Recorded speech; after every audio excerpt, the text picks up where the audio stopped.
Hello बच्चों, welcome to our YouTube channel. तो आज हम करेंगे स्टैंडर्ड 9th साइंस का चैप्टर 3 जिसका नाम है करंट इलेक्ट्रिसिटी। हमने इसके 2 लेक्चर्स अपलोड कर दिए हैं। आज हम करेंगे इसका लेक्चर 3। पहले 2 लेक्चर्स में मैंने पेज 30 करा दिया है, 31, 32, 33, 34 भी हमने कर लिया, 35 भी देख लिया, ये सारे एग्जाम्पल्स देख लिए। सर्किट क्या होता है वो मैंने आपको बता दिया, रेजिस्टिविटी का कॉन्सेप्ट बता दिया। फिर हमने ये सारे सिंबल्स समझ लिए कि सिंबल्स क्यों होते हैं, ताकि आप डायग्राम ठीक से बना सके। ये वाला जो एक्सपेरिमेंट है वो भी मैंने आपको एक्सप्लेन कर दिया। आज हम करेंगे इसमें ये वाला part, conductors and insulators. Conductors and insulators क्या होते हैं? कंडक्टर्स मतलब समझ लो गुड रोड्स।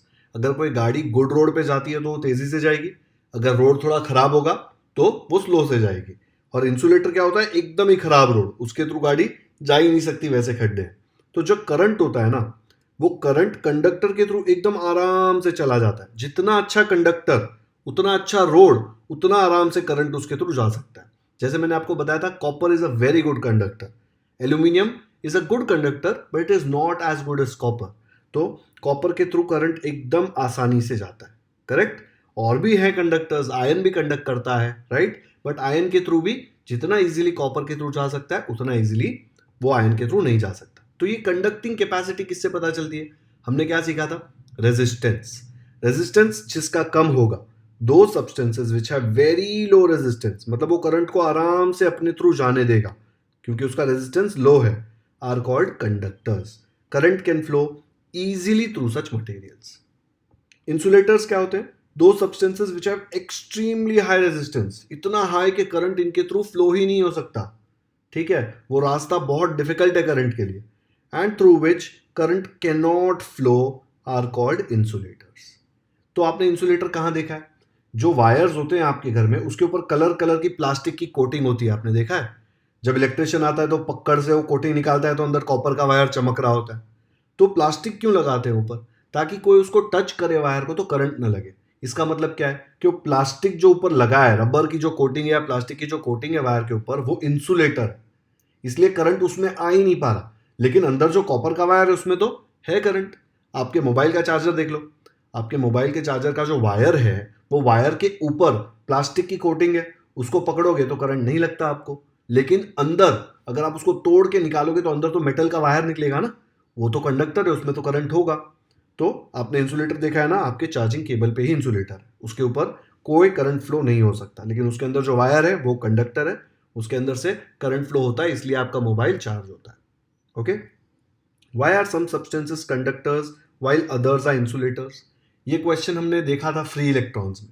जो कंडक्टर्स होते हैं ना, उनके पास फ्री इलेक्ट्रॉन्स होते हैं, इसलिए जब आप उसके दोनों तरफ पोटेंशियल डिफरेंस लगाते हैं तो ये फ्री इलेक्ट्रॉन्स एकदम लाइन में घूमने लग जाते हैं और करंट फ्लो होने लगता है। जो इंसुलेटर्स होते हैं, इंसुलेटर्स में कोई फ्री इलेक्ट्रॉन्स नहीं होते, इसलिए वो फ्री इलेक्ट्रॉन्स नहीं होने के कारण करंट अपने थ्रू पास नहीं कर पाता। Why can our body conduct electricity? आपको पता है आपकी बॉडी इलेक्ट्रिसिटी कंडक्ट करती है। ये एक बहुत ही फेमस मूवी का सीन है, हंगामा। इसमें आपको दिख रहा है कि एक बंदे ने करंट को टच किया, दूसरे बंदे ने वो बंदे को टच किया तो उसको भी करंट लग रहा है, क्योंकि पहले वाले की बॉडी जो है वो करंट कंडक्ट कर रही है। वैसे ही आगे आगे करंट बढ़ता गया, because human body is a conductor of electricity. I will not say human body is a good conductor of electricity, because हमारी बॉडी उतना अच्छा कंडक्ट नहीं करती, लेकिन डेफिनेटली कंडक्ट तो करती है। और अगर हमारे हाथ गीले हैं या फिर थोड़ा सा भी मॉइस्चर है तो कंडक्टेंस थोड़ा बढ़ जाता है, बिकॉज जो नॉर्मल वाटर होता है ना, टैप वाटर, वो भी अच्छा कंडक्टर होता है इलेक्ट्रिसिटी का। जो प्योर वाटर होगा ना, डिस्टिल्ड वाटर, वो अच्छा कंडक्टर नहीं होता इलेक्ट्रिसिटी का। लेकिन जो आपके घर में टैप में पानी आता है, that is a good conductor of electricity. और अगर आपके हाथ गीले हैं तो वो जो पानी है ना आपके हाथ में, वो पानी के थ्रू इलेक्ट्रिसिटी कंडक्ट होने लग जाती है। आपका बॉडी इतना ज्यादा अच्छा कंडक्टर नहीं है, लेकिन कंडक्टर तो डेफिनेटली है। अब मैं बताता हूं क्यों है कंडक्टर। आपकी बॉडी में देखने जाए तो 70% तो वाटर ही है, और वो प्योर वाटर नहीं है। आप में सोडियम है, क्लोराइड है, ये सारे सोडियम क्लोराइड जो भी दूसरे इलेक्ट्रोलाइट्स हैं, इनमें आयन्स होते हैं, और वो आयन्स क्या करते हैं? वो इलेक्ट्रिसिटी कंडक्ट करते हैं। इसीलिए आपकी बॉडी एक इलेक्ट्रिसिटी की कंडक्टर है, ठीक है। टैप वाटर भी इसी कारण कंडक्टर होता है, बिकॉज टैप वाटर जो होता है उसमें भी सॉल्ट्स होते हैं। ऐसा वाला सॉल्ट नहीं जो आपको टेस्ट आता है, जो आप घर पे नमक डालते हो, जरूरी नहीं है कि एक ही टाइप का सॉल्ट हो। सॉल्ट बहुत सारे टाइप्स के होते हैं, तो टैप वाटर में वो सॉल्ट होते हैं, तो सॉल्ट के कारण फ्री आयंस होते हैं, और वो फ्री आयंस के कारण वो टैप वाटर इलेक्ट्रिसिटी कंडक्ट करता है। ओके, नेक्स्ट दिया है make a list of conductors and insulators you see around you. आपके अराउंड आप ऑब्जर्व करो, आपको बहुत सारे मिलेंगे। कंडक्टर्स जनरली मेटल के होते हैं, तो इजीली आपको पता चल जाएगा कंडक्टर कौन से। इंसुलेटर्स ऐसे होते हैं जो मेटल नहीं होते हैं, प्लास्टिक है, रबर है, वो सारी चीजें जो इलेक्ट्रिसिटी को कंडक्ट नहीं करती। ऐसी एक लिस्ट बना के देखो, आपको मजा आएगा। नेक्स्ट आपको यहाँ पे ओम्स लॉ का एक प्रूफ दिया हुआ है। ये सारी चीजें आपके पास होगी तो नहीं, बट हो सकता है आपके स्कूल के साइंस लैब में ये आपको मिल जाए।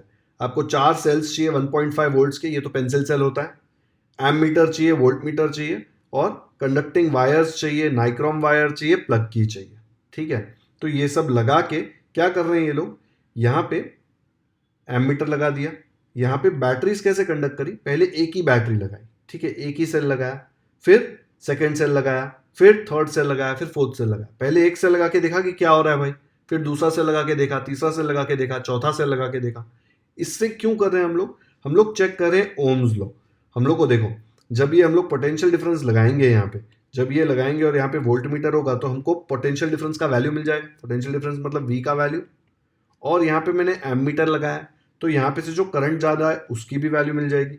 जो भी वी और आई की वैल्यू आई, उसका आप ऐसे निकालो, वी अपॉन आई वैल्यू निकालो। क्यों मैं निकाल रहा हूँ, बिकॉज हमको पता है V upon I equal to R होता है, बट हम वी बार बार चेंज कर रहे हैं। पहले हमने सिर्फ एक सेल लगाया था, दूसरा सेल लगाया तो वी भी चेंज होगा और उसके कारण करंट भी चेंज होगा। याद रखो, वी क्या होता है, वी पोटेंशियल डिफरेंस, करंट को धक्का मारता है वायर में से। ज्यादा पोटेंशियल डिफरेंस तो ज्यादा धक्का, मतलब ज्यादा करंट। ओके, तो वी भी चेंज होगा और आई भी चेंज होगा। नेक्स्ट टाइम क्या आया, 2 बैटरी लगा के, 3 लगा के, 4 लगा के, हर बार आप निकालोगे तो आपको v अपॉन आई का वैल्यू जो है वो कांस्टेंट आएगा। लेट्स से 2 आ रहा है, तो सेल लगाया पहला वाला तो भी v अपॉन आई 2 आएगा, सेकेंड सेल लगाया तो भी 2 आ रहा है, तीसरा लगाया तो भी 2 आ रहा है, चौथा लगाया तो भी 2 आ रहा है। 2 तो मैं एक एग्जाम्पल ले रहा हूँ, कुछ भी वैल्यू आ सकता है, लेकिन चारों बार वो सेम वैल्यू आएगा। बट आपको समझ रहा है, हर बार पोटेंशियल डिफरेंस चेंज होगा, हर बार करंट चेंज होगा, लेकिन v अपॉन आई जो वैल्यू है वो सेम रहेगा। तो इससे ओम्स लॉ प्रूव हो जाएगा। ठीक है, आपको टेबल भी बना के दे दिया है यहाँ पे। पहले सेल में करंट कितना है वो निकालना है, पोटेंशियल डिफरेंस कितना है निकालना है, और आपको V upon I equal to R मिल जाएगा। ठीक है, जो भी यहाँ पे वी आया अपॉन आई निकालेंगे। ये मिली एम्पियर इसलिए लिखा है, शायद एम मीटर मिली एम्पियर में दे रहा होगा यहाँ पे। ओके, तो ये एक्सपेरिमेंट है, ये तो जनरली करना भी नहीं पड़ेगा, बट स्कूल में करने को मिलता है तो बहुत सही है। आगे सॉल्व एग्जाम्पल्स दिए हुए हैं। ये सॉल्व एग्जाम्पल्स जो क्वेश्चंस है, मैं क्वेश्चन एंड आंसर्स दिया है ना टेक्स्ट बुक के पीछे चैप्टर में, उसके साथ करा दूंगा। तो यहाँ पे कुछ कितने 5 एग्जाम्पल्स दिए, वो पांचों एग्जाम्पल हम लोग सॉल्व करेंगे। अब आता है सबसे इंपॉर्टेंट पार्ट जो बच्चों को समझ ही नहीं आता, system of resistors and effective resistance. पहले तो ये समझ लो, एक रेजिस्टर क्या होता है। Resistor is a two ended component having a given amount of resistance between its two ends. जब मैंने सर्किट डायग्राम के आपको सिंबल सिखाए थे, तब मैंने आपको बताया था रेजिस्टेंस ऐसे होता है, इसकी कोई तो वैल्यू होती है ओम्स में, रेजिस्टेंस का यूनिट ओम्स है, और वो वैल्यू कैसे डिटरमाइन होती है, ये कलर कोडेड जो होता है उसके ऊपर वैल्यू लिखी होती है ऐसे। ठीक है, कलर्स के थ्रू आप डिटरमाइन कर सकते हो। तो हो सकता है एक रेजिस्टर की वैल्यू 10 ओम्स है, एक दूसरा रेजिस्टर है उसकी वैल्यू 20 ओम है। तो रेजिस्टर की अलग अलग एक फिक्स्ड वैल्यू होती है। इसको भूल जाओ, अभी वेरिएबल रेजिस्टेंस अभी नहीं देख रहे, हम ये देख रहे हैं। और इसको कैसे दिखाते हैं, ऐसे दिखाते हैं डायग्राम में।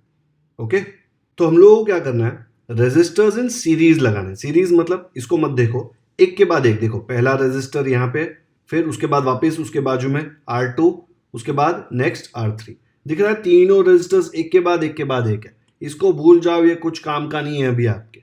तो जब ऐसे मैं 3, 4, 10, 1000 करोड़ रेजिस्टर लगाऊंगा, तो वो सारे रेजिस्टर्स एक दूसरे से कैसे रिलेटेड होंगे। एक्चुअली क्या फाइंड करना चाह रहे हैं कि यहाँ पे 3 रेजिस्टर लगाए ना, अगर ये 3 को निकाल के इनके जगह पे सिर्फ एक रेजिस्टर लगाया, और सर्किट में इफेक्ट सेम होना चाहिए, जो भी जैसे चल रहा था वैसे ही चलना चाहिए। ये बैटरी यहाँ पे लगाई, ये बैटरी जब ये की क्लोज करूंगा तो करंट फ्लो करना चालू करेगा।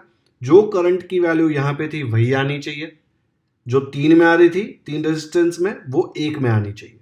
और वोल्टेज भी जो है तीनों के आके मिला के जो आता है वो सेम आना चाहिए। ठीक है, तो कैसे होगा वो हमको फाइंड आउट करना है। इन शॉर्ट, आपको 3 रेजिस्टेंस को एक रेजिस्टेंस से रिप्लेस करना है। एक रेजिस्टर, दूसरा रेजिस्टर, तीसरा रेजिस्टर, तीनों को निकाल के एक रेजिस्टर आना चाहिए। तो ये कैसे करेंगे, तो ये हम लोगों को रेजिस्टर्स इन सीरीज में देखना है। ठीक है, अब मैंने आपको बताया था लास्ट लेक्चर में कि ये वोल्ट मीटर जो है हम हमेशा पैरेलल में कनेक्ट करते हैं। पैरेलल में मतलब कैसे, देखो ये रेजिस्टर है, अगर मुझे इसके अक्रॉस, ये देखो ये रेजिस्टर कहाँ से कहाँ तक है, ये पॉइंट से लेके ये पॉइंट तक, अगर मुझे ये दो पॉइंट के बीच में पोटेंशियल डिफरेंस फाइंड करना है तो मैं दोनों पॉइंट से एक वायर कनेक्ट कर दूंगा और वो पोटेंशियल डिफरेंस वोल्ट मीटर को लगा दूंगा तो मुझे वोल्टेज मिल जाएगा। अगर मुझे ये रेजिस्टर के लिए चाहिए तो मैं क्या करूंगा, इधर से निकाल दूंगा, यहाँ पे पॉइंट है और यहाँ पे पॉइंट है, इधर एक वायर लूंगा, इधर एक वायर लूंगा और यहाँ पे वोल्ट मीटर लगा दूंगा। ठीक है, वैसे ही अगर मुझे R3 के लिए चाहिए तो मैं क्या करूंगा, यहाँ पे एक पॉइंट लूंगा, यहाँ पे एक पॉइंट लूंगा, देखो R3 ये दो पॉइंट के बीच में है, फिर एक वायर ऐसे, एक वायर ऐसे, वायर के बीच में वोल्ट मीटर लगा दूंगा। ठीक है, तो वोल्ट मीटर से मुझे वैल्यूज मिल जाएगी कि कितना पोटेंशियल डिफरेंस है। अब ये पैरेलल में क्यों कनेक्ट करते हैं, क्योंकि देखो ये करंट यहाँ से आ रहा है, जब आपने ये की यहाँ पे क्लोज की तो सर्किट कंप्लीट होगा, करंट फ्लो होना शुरू हो जाएगा। जब करंट यहाँ पहुंचेगा तो करंट के पास दो रास्ते होंगे, एक यहाँ से जाना है और एक यहाँ से जाना है। ठीक है, ये जो वोल्ट मीटर होता है ना, इसका रेजिस्टेंस बहुत ज़्यादा हाई होता है, इतना ज़्यादा हाई होता है कि उसके थ्रू बहुत ही कम करंट पास होता है। प्लस पोटेंशियल डिफरेंस जो होता है हमेशा आप दो पॉइंट के बीच में मेजर करते हो, दो पॉइंट के बीच में। अगर आपने जैसे ये एमीटर लगाया और यहाँ पे ऐसे पोटेंशियल डिफरेंस लगा दिया तो आप कौन से दो पॉइंट के बीच का पोटेंशियल डिफरेंस माप रहे हो, ये और ये कुछ काम का ही नहीं है। आपको तो रेजिस्टेंस के अलोंग चाहिए ना, इसलिए आपने दो पॉइंट से अलग से ऐसे मापा। पैरेलल में क्यों लगाया, पैरेलल मतलब ऐसे नहीं कि इसके लाइन में क्यों नहीं लगा दिया, लाइन में नहीं लगाया बिकॉज यहां से जब करंट पास होगा ना तो अगर इधर आएगा तो उसके पास दो ऑप्शन होंगे, यहाँ पे भी जाएगा, यहाँ पे भी जाएगा। यहाँ बहुत कम जाएगा बिकॉज ये रास्ता बहुत डिफिकल्ट है। ये जो V होता है ना वोल्टमीटर, उसका रेजिस्टेंस बहुत ज्यादा हाई होता है, बहुत ज्यादा है कि करंट बेचारा उसके थ्रू पास ही नहीं हो पाता। तो अगर मैंने ए जैसे लगाया वैसे यहाँ पे V लगा दिया होता ना तो करंट यहाँ से निकलता इधर तक आता और बोलता अरे बाप रे कहाँ फंस गया, इसके आगे जा ही नहीं पाएगा। इसीलिए मैंने ऐसे लगाया और हमेशा ऐसे ही लगाते हैं ताकि जब करंट यहाँ पे पहुंचे तो उसके पास दो ऑप्शन, यहाँ पे भी जा सकता है, यहाँ पे भी जा सकता है। और ज्यादातर करंट यहाँ जाएगा, बहुत ही छोटा सा करंट यहाँ से जाएगा। ठीक है, जिससे हम लोग फिर वोल्टेज निकाल पाएंगे। ओके, जो एमीटर होता है ना उसका रेजिस्टेंस हाई नहीं होता। तो जैसे ही आपने ये की यहाँ पे टच कर दी तो ये बैटरी पावर देगी, यहाँ से करंट चालू होगा, करंट यहाँ से पास होगा और ये एमीटर मेजर कर लेगा कि क्या करंट है। वो करंट यहाँ पे जाएगा, ऐसे पूरा जाके यहाँ पे आ जाएगा। ओके, सर्किट कंप्लीट हो जाएगा। तो ये आपको निकालना है।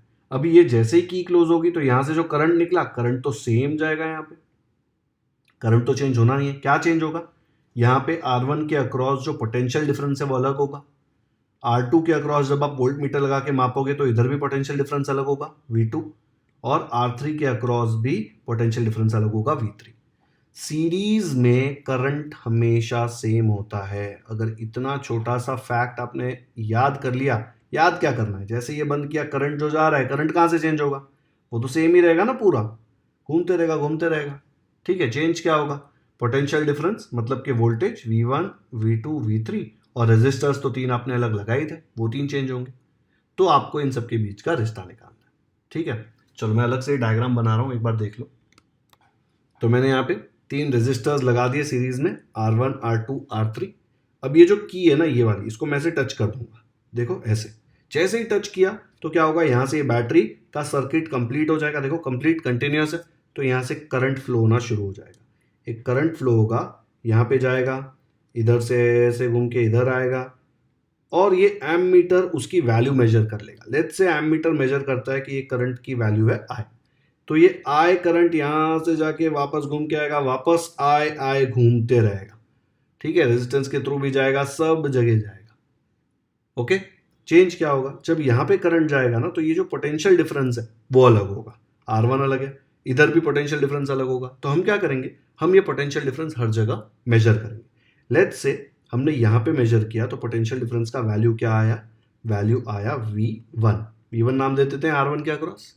फिर हमने क्या किया, हमने ये वोल्ट मीटर को निकाल के इधर शिफ्ट कर दिया। ठीक है, सर्किट स्विच ऑफ करके करना, ठीक है, स्विच ऑफ करके हमने इधर लगा दिया। फिर हमने देखा कि इसमें क्या आ रहा है भाई मेजरमेंट, तो हमने देखा क्या आ रहा है V2। फिर वापस हमने पूरा उठा के असेंबली इधर कनेक्ट कर दिया, क्योंकि हमको ये दो पॉइंट के बारे में मेजर करना था। देखो जब मैंने यहाँ पे रखा था तो ये दो पॉइंट क्यों चाहिए था, बिकॉज R2 ये दोनों पॉइंट के बीच में कनेक्टेड। फिर मैंने यहाँ पे रखा क्योंकि R3 ये दोनों पॉइंट के बीच में कनेक्टेड है। यहाँ पे भी हमने मेजर किया तो हमको क्या मिला, हमको मिला V3। ठीक है, तो हमने तीनों, अगर आपको चाहिए तो आप नीचे लिख दो, V1 यहाँ पे लिख दो, V2 यहाँ पे लिख दो और V3 यहाँ पे लिख दो। ओके, तीनों जगह आपने पोटेंशियल डिफरेंस मेजर कर लिया। ओम्स लॉ क्या बोलता है? ओम्स लॉ बोलता है कि V is equal to IR, ये बोलता है ओम्स लॉ। स्टैंडर्ड था ना ये, तो ये हमने आगे सीखा था। अब इसको लिख दो। तो अगर मैं V1 को बोलूं तो V1 क्या आएगा? तो देखो V के जगह पे हम डाल देंगे V1 इक्वल टू I के जगह पे, I क्या है यहाँ पे देखो I है, तो I के जगह पे I, और R के जगह पे क्या आ जाएगा, R1। तो अगर मुझे ये V1 की वैल्यू निकालनी है तो देखो ये I यहाँ पे घूमते घूमते जाएगा, तो मुझे पता है कि जो V1 है is equal to I into R1। क्यों? Ohm's law. वैसे ही जब वो V2 के पास पहुंचेगा तो V2 will be equal to, ये I तो यहाँ पे भी आने ही वाला है, घूम घूम के इधर भी आएगा, तो मैं बोल सकता हूँ V2 is equal to I into R2। ये फॉर्मूला तो हमको पहले से पता है ना ओम्स लॉ का। सिमिलरली जब यहां पे आएगा तो मैं बोल सकता हूं V3 is equal to IR3। अब हमको क्या करना है, अब हमको ये सारे रेजिस्टर्स निकाल देने हैं और इसके जगह पर एक रेजिस्टर डाल देना है। ओके, तो क्या होगा, देखो यहां पे मैंने क्या किया, ये सारे रेजिस्टर्स निकाल दिया और उनके जगह पे एक रेजिस्टर निकाल लगा दिया, उसको नाम दिया RS। RS क्यों दिया? बिकॉज ये सीरीज में थे ना तीनों, तो सीरीज का फॉर्मूला आने वाला है, इसलिए S लिख दिया ताकि याद हो जाए कि रेजिस्टर्स इन सीरीज है। तो आपको क्या करना है, आपको ये तीन रेजिस्टेंस का जो इफेक्ट आ रहा था ना यहाँ पे, सेम इफेक्ट आपको यहाँ पे लाना है। मतलब जब आप वोल्टमीटर लगा देंगे इसके ऊपर, ठीक है, तो यहाँ पे करंट तो आई होना चाहिए। यहाँ पे ये की सपोज मैं क्लोज कर देता हूँ, ये की मैंने क्लोज की तो करंट फ्लो होना शुरू हो जाएगा, देखो कंटिन्यूस हो गया ना सर्किट, तो यहाँ पे तो करंट आई आएगा। ओके, जो वोल्टेज है यहाँ पे मेजर किया वो V आएगा और रेजिस्टेंस है RS आएगा। तो अगर मैं ओम्स लॉ लगाऊं तो यहाँ पे क्या आएगा, V is equal to IRS। Correct, V equal to IR होता है, I तो सेम होगा बिकॉज बैटरी सेम है, जो वोल्टेज होगा V वो टोटल इफेक्ट सेम होगा बिकॉज ये जो ग्रीन वाला रेजिस्टर लगाया ना मैंने, ये मैंने तीनों को कैंसल करके अलग एक रेजिस्टर बनाया जो ये तीनों का इफेक्ट दे रहा है यहाँ पे। ओके, अब मुझे बताओ ये जो V है ये पॉइंट और ये पॉइंट के बीच में, ये जो तीन रेजिस्टर थे ये भी ये पॉइंट और ये पॉइंट के बीच में ही थे ना, तो ये जो वोल्टेज होगा V, this will be nothing but ये V1 V2 और V3 का सम। करेक्ट, क्योंकि वोल्टेज तो वही होगा ना, ऐड होके ही आएगा। आया समझ में? नहीं समझ आ रहा तो ये वोल्ट मीटर को ऐसे लगा दो। ठीक है, अब देख लो यहाँ पे तीनों जगह अलग अलग V1 V2 V3 आ रहा था, मैंने क्या किया, मैंने तीनों रेजिस्टर निकाल के एक रेजिस्टर डाल दिया, और जब वोल्टेज ऐसे लगाया तो ये जो V आएगा और यहाँ पे V1 V2 V3 आया था, ये इनका टोटल तो ये V ही आएगा ना, बिकॉज दोनों पॉइंट से में देखो C और D के बीच में ही आपने कनेक्ट किया हुआ है, तो जो V पूरे में आएगा वो दिस प्लस दिस होगा। ओके, तो मैं बोल सकता हूं कि भाई यहाँ पे V is equal to V1 plus V2 plus V3। V की वैल्यू क्या है, V की वैल्यू है IRS, तो मैंने V की जगह डाल दिया IRS। V1 की वैल्यू क्या है, V1 की वैल्यू देखो दिख रहा है IR1, तो मैंने यहाँ पे लिख दिया IR1। V2 की वैल्यू है IR2, V3 की वैल्यू है IR3। ये तीनों में से I देखो सेम है, तो I को कॉमन ले लो, यहाँ से I कॉमन लिया तो बचा सिर्फ R1, प्लस यहाँ से भी I कॉमन लिया बचा R2, प्लस यहाँ से भी I कॉमन लिया बचा R3। ओके, लेफ्ट साइड में क्या बचा, IRS। दोनों जगह I से डिवाइड कर दो या देख लो I तो सेम है, कट जाएगा। करेक्ट, तो मैं नेक्स्ट स्टेप में I और I काट दूंगा तो क्या बचेगा मेरे पास, RS is equal to, left side में क्या बचा, R1 plus R2 plus R3। मतलब अगर मुझे सीरीज में कनेक्टेड रेजिस्टर्स हैं, 3 है, 4 है, 5 है, 10 है, कितने भी, अगर उनको हटा के एक रेजिस्टर डालना है तो कैसे डालूंगा, जो भी रेजिस्टर्स हैं उनका सम आ जाएगा। तो ये RS का वैल्यू क्या होगा, R1 plus R2 plus R3। Let's say अगर यहाँ पे 4 होते तो यहाँ पे क्या था प्लस R4, 50 होते तो plus R5, R6, R7 till R50। कितने भी हो हमको फर्क नहीं पड़ता, बट जब सीरीज में होता है ना रजिस्टर इन सीरीज, तो कैसे आता है वो, जो इंडिविजुअल अकेले अकेले रजिस्टर थे उनका सम, R1 plus R2 plus R3 plus जितने भी हो, हजारों करोड़ों हो तो हजारों करोड़ों रजिस्टर्स का सम आ जाएगा। ओके, टेक्स्ट बुक में ना ये एक ही डायग्राम दिया हुआ है और उसमें भी ना ये वोल्ट मीटर वाला पार्ट एक ही जगह लगा के बताया। एक्चुअली ये दूसरी जगह तीसरी जगह डाल के उन्होंने किया है लेकिन वो बताया नहीं है। ठीक है, वोल्ट मीटर हमेशा ऐसे कनेक्ट करते हैं। अगर आपको ये रेजिस्टर के थ्रू वोल्टेज कितना फाइंड आउट करना है तो आप कैसे करेंगे, आप ये दोनों पॉइंट के बीच में कर देंगे। ये R3 के 2 पॉइंट्स कौन से हैं, ये और ये, करेक्ट। देखो ना इसके और इसके बीच में कनेक्टेड है ना R3, तो आप क्या करेंगे, इसको उठा लेंगे और ऐसे कनेक्ट कर देंगे। लेकिन आपको C और D के बीच में डालना है तो क्या करेंगे, ये वोल्ट मीटर ऐसे ही रखेंगे, बड़ा सा वायर लेंगे और ऐसे कनेक्ट कर देंगे। देखो ऐसे बड़ा सा वायर लेके कनेक्ट कर दिया। ओके, तो ये है इसका प्रूफ। ये रिजल्ट है कि सीरीज का रेजिस्टेंस कैसे निकालते हैं, जो भी इंडिविजुअल अकेले अकेले रेजिस्टेंस होता है उनका सम आ जाता है। तो यही प्रूफ यहाँ पे आपको दिया हुआ है। देखो यहाँ पे RS is equal to R1 plus R2 plus R3। तो एक बार पढ़ लेते हैं क्या दिया। You can see that the ends of 3 resistors are connected so that they follow one after the other in a single line। देखो एक single line में एक के बाद एक के बाद एक है। These resistors are said to be connected in series। Series मतलब लाइन में ना, क्रिकेट में भी देखो ना सीरीज किसको बोलते हैं, एक साथ एक लाइन में 3-4 मैच होगी तो उसको सीरीज बोलते हैं। In such an arrangement the same current flows through each resistor। क्यों, बिकॉज यहां से जब ये कनेक्ट हुई की तो बैटरी में से करंट निकला, वो तो करंट ऐसे ही जाने वाला है, सेम टू सेम, करंट थोड़ी ना चेंज होगा। तो रेजिस्टर्स इन सीरीज में सबसे पहले याद रखना है कि करंट सेम होता है। वेरी वेरी इंपॉर्टेंट कि सेम करंट फ्लो होता है, नहीं तो ये आपको कभी समझ ही नहीं आएगा। अगर गलती से आपने ऐसे लिया कि अरे R1 के थ्रू I1 करंट है, R2 के थ्रू I2 करंट है अलग वाला, इधर R3 है, तो बैंड बज गया। I1 I2 I3 है ही नहीं, तीनों के थ्रू सेम करंट जा रहा है, यहां से जो शुरू हुआ सेम टू सेम जाएगा। Okay, the value of current is I and the potential difference between C and D is V। ये C और D के बीच में टोटल, ठीक है, अलग अलग नहीं, ये C एंड D के बीच में टोटल पोटेंशियल डिफरेंस क्या है, V। मैंने बताया था ना अलग वाले डायग्राम में, देखो इसमें टोटल के बीच में क्या है, potential difference V। The 3 resistors R1, R2 and R3 are connected in series in the circuit if V1, V2, V3 are potential differences of every resistor। यहाँ पे V कनेक्ट किया और देखा कि क्या आ रहा है, V1। ये सेम चीज इधर कनेक्ट की तो आया V2, सेम चीज इधर कनेक्ट की तो आया V3। ओके, अब हमको पता है कि टोटल C और D के बीच में पोटेंशियल डिफरेंस क्या था, V। अलग अलग क्या था, V1, V2, V3, लेकिन तीनों को ऐड करूंगा तो टोटल मिलना चाहिए ना, तो V is equal to V1 plus V2 plus V3। Okay, अगर मैंने एक रेजिस्टर लगाया, ये R1, R2, R3 नहीं चाहिए, तीनों को भगा के एक रेजिस्टर लगा दिया और उसका नाम दे दिया RS, क्यों, रेजिस्टर इन सीरीज। तो अगर पूरे के बीच में पोटेंशियल डिफरेंस था V, करंट था I, तो मैं बोल सकता हूं V is equal to IRS, है ना, V equal to IR Ohm's law है, और R के जगह पे RS आ गया बिकॉज हमने तीनों को हटा के एक रेजिस्टर लगा दिया RS।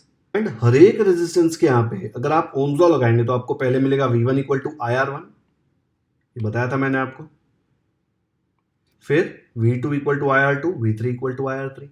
तो ये जो वैल्यूज है 1 2 3 4 ये सब इसमें सब्स्टिट्यूट कर दो, तो V के जगह पे आ जाएगा IRS, V1 के जगह पे आ जाएगा IR1, V2 के जगह पे आ जाएगा IR2, V3 के जगह पे आ जाएगा IR3।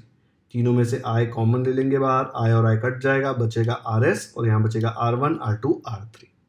तो आपको क्या मिला, रेजिस्टर्स इन सीरीज का क्या आएगा वैल्यू, जो भी रेजिस्टर लगाए उन सबका सम।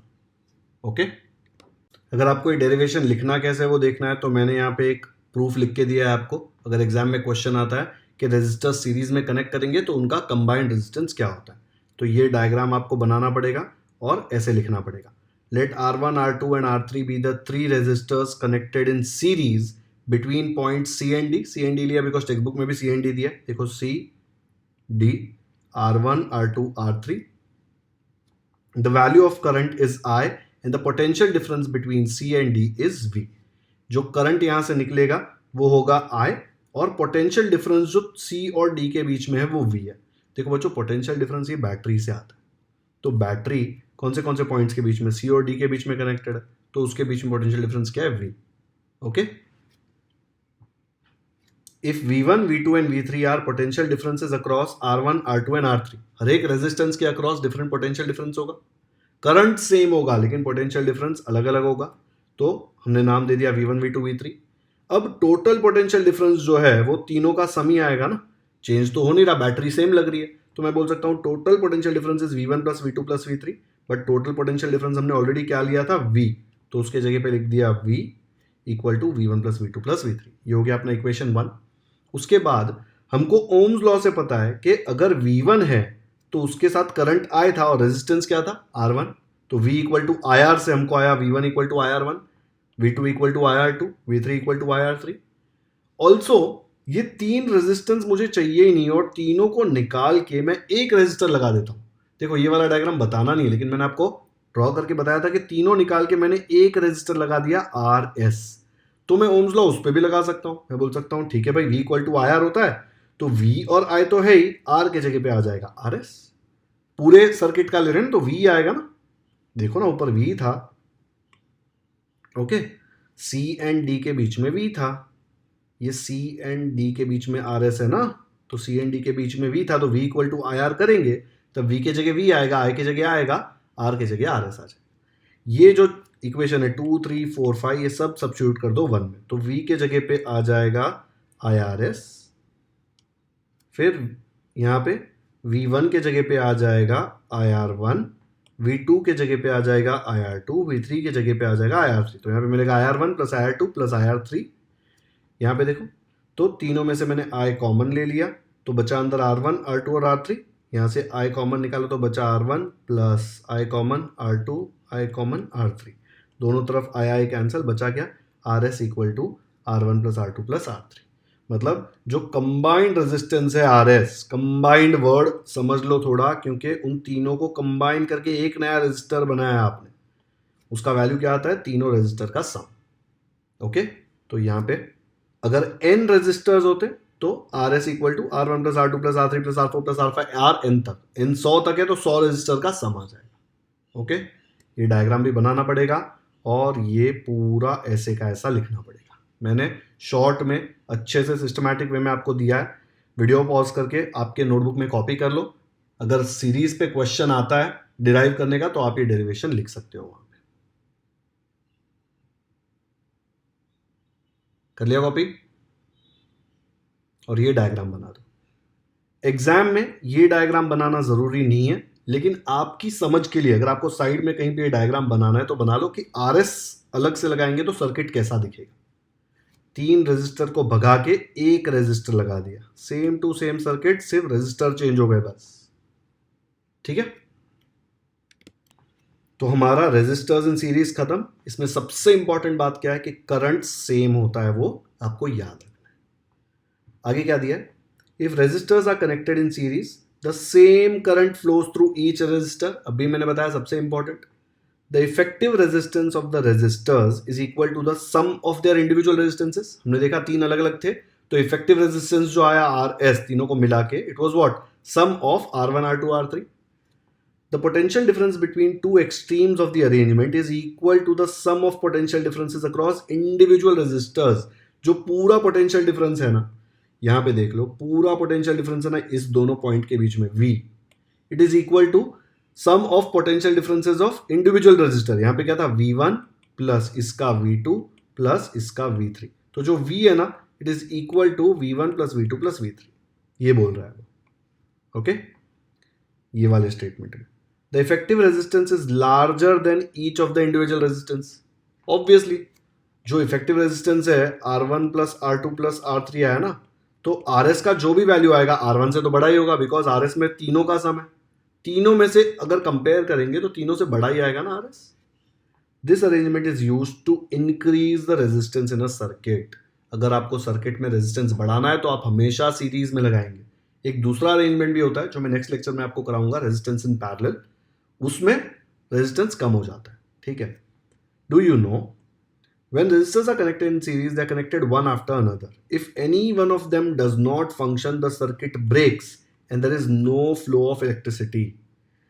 If two bulbs are connected in series, they will both give less light than if they had been connected individually. If three bulbs are connected in series, their light output will decrease further. What is the reason behind this? यहाँ पे देख लो ये क्या हो रहा है कि अगर एक भी रेजिस्टर यहाँ पे फंक्शन नहीं करेगा, लेट्स से यहाँ पे ये रेजिस्टर बेचारा टूट गया, मैंने इसको यहाँ से निकाल दिया, ठीक है, ये वोल्ट मीटर भी यहाँ पे नहीं है, ऐसे सोच लो, अगर मैंने ये रेजिस्टर को यहाँ से निकाल दिया तो क्या हो जाएगा, ये करंट यहाँ पे आएगा और बोलेगा अरे मैं कहाँ जाऊँ, इसका मतलब करंट जाएगा ही नहीं, ये सर्किट में करंट ही नहीं रहेगा, ओके, तो यहाँ पे करंट रहेगा ही नहीं। तो इसलिए सीरीज में जब एक के बाद एक कनेक्ट करेंगे, अगर कहीं पे भी कुछ टूटा तो प्रॉब्लम हो जाएगा, समझा। उसके बाद वो बोल रहा है if two bulbs are connected in series they will both give less light than if they had been connected individually. ये अगर मैं पैरेलल सिखाऊंगा ना तब आपको समझ में आएगा। वो क्या बोल रहा है कि अगर एक बल्ब यहाँ पे लगाया, दूसरा बल्ब यहाँ पे लगाया, दोनों साथ में लगाया ना ऐसे सीरीज में, तो दोनों में कम उजाला होगा, लेकिन अगर एक ही बल्ब लगाया होता तो इसमें अच्छा उजाला होता, ठीक है। अगर तीन लगाया तो तीनों में एकदम कम कम हो जाएगा उजाला, चार लगाया तो और कम हो जाएगा, ठीक है, सेम आएगा लेकिन चारों में कम होगा उजाला। बट एक अलग सिस्टम होता है पैरेलल, उसमें सीन अलग हो जाएगा, वो मैं आपको जब रेजिस्टेंस इन पैरेलल बताऊंगा तब बताता हूं आपको, ठीक है। पैरेलल जरूरी क्यों है, क्योंकि यार कहीं पे भी एक फॉल्ट आया सीरीज में, जैसे ये रेजिस्टर बिगड़ा तो ये सर्किट कंप्लीट नहीं हुआ, पूरे घर में लाइट चली गई, इसलिए पैरेलल कनेक्शन बहुत इंपॉर्टेंट, सब कुछ सीरीज में आप नहीं लगा सकते, ओके। तो यहाँ पे ये डू यू नो पे हम लोग खत्म करते हैं। अच्छे से समझ में आया आज का लेक्चर। आज का लेक्चर थोड़ा ट्रिकी था क्योंकि हमने ये बहुत इंपॉर्टेंट पार्ट किया रेजिस्टर इन सीरीज। ये वाला जो मैंने आपको डेरिवेशन बताया ना, कम से कम 5-10 बार लिख दो ताकि आपके दिमाग में ये डेरिवेशन बैठ जाए, सर्किट बैठ जाए, सर्किट देख के आपको डर न लगे, ठीक है। एकदम ध्यान से कॉपी करो और 1-2 बार 3 बार कॉपी करो, चौथी 5वीं बार खुद से लिखने की कोशिश करो, बहुत इंपॉर्टेंट है ये, आगे भी काम आने वाला है। तो आज का लेक्चर यहीं पे खत्म करते हैं। अगर वीडियो पसंद आया तो आपको पता ही है क्या करना है, लाइक करो, दोस्तों के साथ शेयर करो, सब्सक्राइब करो, ताकि ये चैनल को ज़्यादा से ज़्यादा सपोर्ट मिले।